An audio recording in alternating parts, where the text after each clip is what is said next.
Hi guys, आज हम पढ़ेंगे कि फर्स्ट पास मेटाबॉलिज्म क्या होता है, उसका टाइप क्या है, उसके एग्जाम्पल्स क्या हैं। देखो, जब भी हम डॉक्टर के यहाँ जाते हैं तो डॉक्टर हमें मोस्टली 3 तरीके से ही दवा देता है। या तो टैबलेट दे देता है या वो आईवी लगा देते हैं, मतलब मेडिसिन को डायरेक्ट ब्लड में इंजेक्ट कर देता है, या इंट्रामस्कुलर दे देता है, मसल्स में इंजेक्ट कर देता है। ठीक है, जब हम टैबलेट खाते हैं तो पहले वो ओरल कैविटी में जाता है, फिर ईसोफेगस में, फिर स्टमक में, फिर स्मॉल इंटेस्टाइन में। तो स्टमक और स्मॉल इंटेस्टाइन में क्या होता है ना, ड्रग मेटाबोलाइज होता है, वो थोड़ा बहुत टूटता है, उसके बाद स्टमक की वॉल में और इंटेस्टाइन की वॉल में एब्जॉर्ब होता है। उसके बाद वो पोर्टल हिपैटिक वेन के थ्रू लीवर में जाएगा, स्टमक से भी इंटेस्टाइन से भी। लीवर में जाने के बाद ना वहाँ उसका मेजर मेटाबॉलिज्म होता है, मतलब अब ड्रग को थोड़ा और ज़्यादा मेटाबोलाइज किया जाएगा। जब ड्रग मेटाबोलाइज हो जाएगी उसके बाद उस ड्रग को सिस्टमिक सर्कुलेशन में भेजा जाएगा, ठीक है, यानी ब्लड में ट्रांसफर किया जाएगा। तो ये जो ओरल कैविटी से लेकर के oesophagus, stomach, intestine, portal hepatic vein, फिर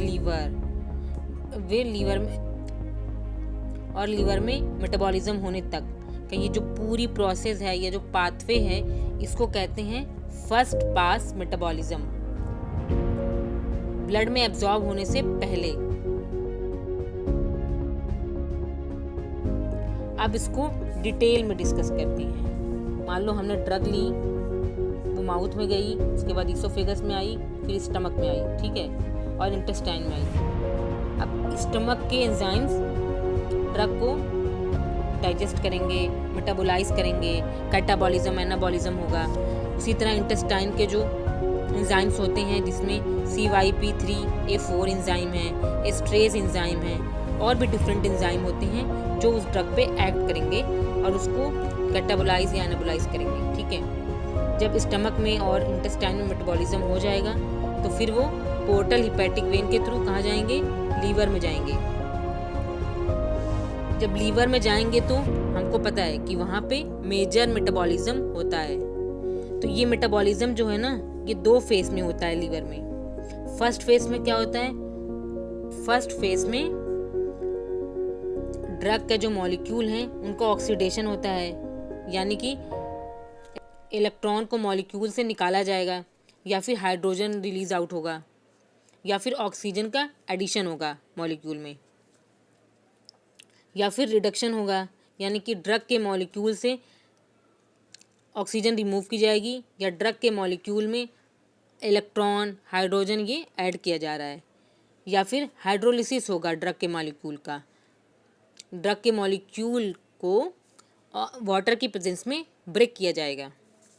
और सेकंड फेज में क्या होता है, कॉन्जुगेशन, यानी कोई सिंगल बॉन्ड है ना मॉलिक्यूल में, कोई पार्ट, उसको डबल बॉन्ड में कन्वर्ट किया जाएगा, जिससे वो pi bonding, alternate pi bonding हो जाती है। तो वो जो ड्रग है वो ज़्यादा स्टेबल हो जाएगा, ठीक है। जैसा कि हमने पढ़ा है ना फार्माकोकाइनेमिक्स में कि कुछ ड्रग्स ऐसे होते हैं जिनको एक्टिव बनाया जाता है, कुछ ड्रग ऐसे हैं जिनको हम इनएक्टिव बनाते हैं। इनएक्टिव कैसे बनाया जाएगा, ज़्यादा स्टेबल बना करके। अब जब ड्रग मेटाबोलाइज हो गया है लीवर में तो फिर वो उसको ब्लड में डाल देंगे, यानी सिस्टमिक सर्कुलेशन में, ताकि अब जाए वो और बॉडी पे जिस पार्ट पे उसको एक्ट करना है वो एक्ट करे। अब बात करते हैं types of first pass metabolism. इसके 2 टाइप्स होते हैं, highest first pass metabolism, lowest first pass metabolism. देखो, हाईएस्ट फर्स्ट पास मेटाबॉलिज्म में क्या होता है कि जैसे मान लो कि हमने ड्रग खाया, तो जब वो लीवर में ना उसका ज़्यादा पार्ट टूट जाता है, लीवर में ज़्यादा पार्ट मेटाबोलाइज हो जाता है, तो रियल फॉर्म जो रहती है ना ड्रग की, वो बहुत ही कम बचती है। ज़्यादा पार्ट तो टूट गया, ठीक है। तो इससे क्या होता है कि जब वो ब्लड में एब्जॉर्ब होगा तो रियल फॉर्म जो है वो कम एब्जॉर्ब होगा, क्योंकि ज़्यादा पार्ट तो टूट गया है। तो और रियल फॉर्म ही है जो एक्शन करेगा बॉडी पर। तो क्या होगा ना, ड्रग के रियल फॉर्म की बायो अवेलेबिलिटी ब्लड में कम हो जाती है। बायो अवेलेबिलिटी मीन्स होता है कि ड्रग की कितनी कंसंट्रेशन एक्शन करने के लिए ब्लड में मौजूद है। तो बायो अवेलेबिलिटी जब ब्लड में कम हो जाएगी तो ये एक्शन अच्छे से नहीं कर पाएगा, कम एक्शन करेगा। तो इसको कहते हैं हाईएस्ट फर्स्ट पास मेटाबॉलिज्म। जिन मेडिसिन का ज़्यादा पार्ट लीवर में मेटाबोलाइज हो जाता है, ऐसी मेडिसिन को डॉक्टर ओरली नहीं देते।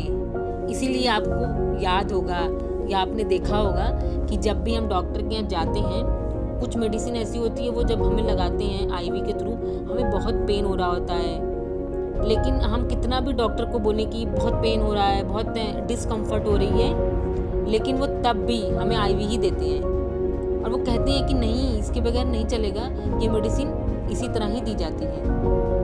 तो उसकी वजह यही है कि अगर उन्होंने ओरली दिया तो सारा कुछ लीवर में मेटाबोलाइज हो जाएगा और वो आपके यूज़ में ही नहीं आएगी, आपका ट्रीटमेंट हो ही नहीं पाएगा। अब बात करते हैं लो फर्स्ट पास मेटाबॉलिज्म के बारे में।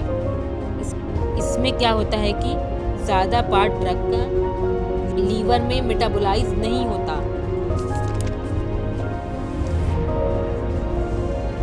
मोस्टली पार्ट जो है वो रियल फॉर्म में ही रहता है, ठीक है। तो फिर बायो अवेलेबिलिटी भी जो ब्लड में ड्रग की ज़्यादा होगी तो वो प्रॉपरली एक्शन कर पाएगा जिस भी बॉडी पार्ट पे उसको एक्ट करना है। तो ऐसी मेडिसिन को डॉक्टर जो है वो टैबलेट के फॉर्म में हमें देते हैं, जैसे पैरासिटामॉल हो गया या कोई और एंटीवायरल ड्रग हो गया। अब एक बार हम टॉपिक को समराइज कर लेते हैं। फर्स्ट पास मेटाबॉलिज्म क्या होता है, हमने क्या डिस्कस किए हैं। वो टैबलेट हम खाएंगे, वो माउथ में जाएगी, उसके बाद इसोफेगस में, फिर स्टमक में, फिर इंटेस्टाइन में, उसके बाद पोर्टल हिपैटिक वेन के थ्रू लीवर में, फिर लीवर में उसका मेजर मेटाबॉलिज्म होगा। यहाँ तक जो पूरी प्रोसेस है इसको कहते हैं first pass metabolism, systemic circulation में जाने से पहले। आई होप कि आप सबको ये कंसेप्ट क्रिस्टल क्लियर हुआ होगा और आपके कोई भी क्वेरीज हैं, कोई भी क्वेश्चन है, इस वीडियो में कुछ नहीं समझ में आया है तो आप कमेंट में लिख सकते हैं और हमें नया सजेशन भी दे सकते हैं कि हम किस टॉपिक पे वीडियो बनाएं, ओके। और अगर किसी को एसिटाजोलामाइड के बारे में, डिगॉक्सिन के बारे में जानना है तो वो हमारी पिछली वीडियोस को देख सकता है। आई होप कि ये टॉपिक आपको क्रिस्टल क्लियर हुआ होगा। जो सारे जंबल चल रहे थे आपके दिमाग में, बुक्स में उतना अच्छा क्लियर नहीं समझ आ रहा था या वो टाइम टेकन लग रहा था आपको, तो आपको इसमें समझ आया होगा।